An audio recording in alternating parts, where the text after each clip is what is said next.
আসসালামু আলাইকুম ওয়া রাহমাতুল্লাহি ওয়া বারাকাতুহু। আজকে আমরা সূরা লাহাব শিখব। সূরা লাহাব আয়াত সংখ্যা হচ্ছে ৫, রুকু সংখ্যা হচ্ছে ১।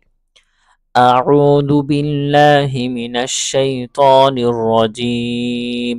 সূরাতুল লাহাব মাক্কিয়াহ। বিসমিল্লাহির রহমানির রহিম। তো আমরা এখান থেকে হরফান বাদ দিচ্ছি। হরফান অনেকে শিখে গিয়েছেন আশা করি। এই পর্যন্ত যদি আপনারা নিয়মতান্ত্রিকভাবে প্র্যাকটিস করেন হরফান আশা করি শিখে গিয়েছেন। এখন আমরা শুধুমাত্র লফজান পড়ব, হ্যাঁ? শব্দগুলো ভেঙে ভেঙে পড়ব যেন আপনাদের বুঝতে সহজ হয়। তাব্বাত ইয়াদা আবি লাহাবিন ওয়া তাব ওয়াতাব, এরকম উচ্চারণ হবে। একদম ১২ পরে যে জবর, ওই জবরটা পরিপূর্ণ উচ্চারণ হবে না, আংশিক জবরের মতো উচ্চারণ হবে। ওয়াতাব, যেহেতু তাসদিদ আছে, তাসদিদের উচ্চারণটাও থাকবে, আবার হালকা জবরের মতো থাকবে।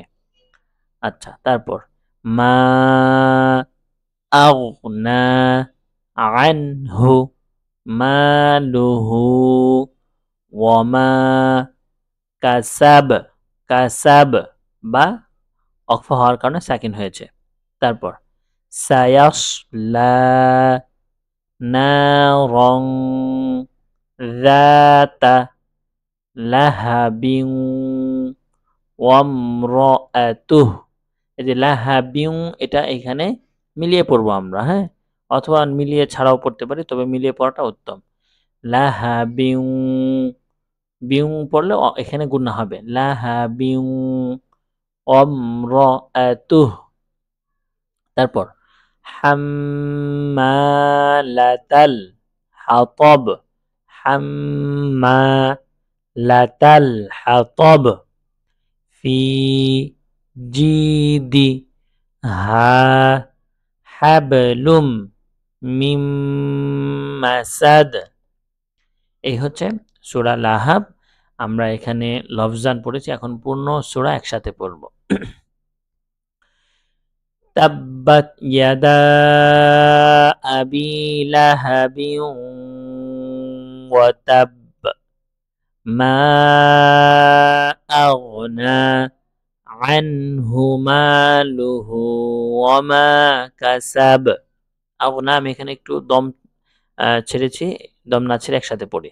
মা আগনা আনহু মালুহু ওয়া মা কাসাব সায়াসলা নারং যাতা লাহাবিন ওয়ামরাআতুহ হাম্মালাতাল হাতব ফি জিদিহা হাবলুম মিম মাসাদ। এই হচ্ছে সূরা লাহাব। তো এইভাবে আপনারা প্র্যাকটিস করবেন ভিডিও শুনে শুনে, আশা করি আপনারা পারবেন ইনশাআল্লাহ। পরবর্তী পর্বে আমরা সূরা ইখলাস পড়ব। আসসালামু আলাইকুম ওয়া রাহমাতুল্লাহি ওয়া বারাকাতুহু।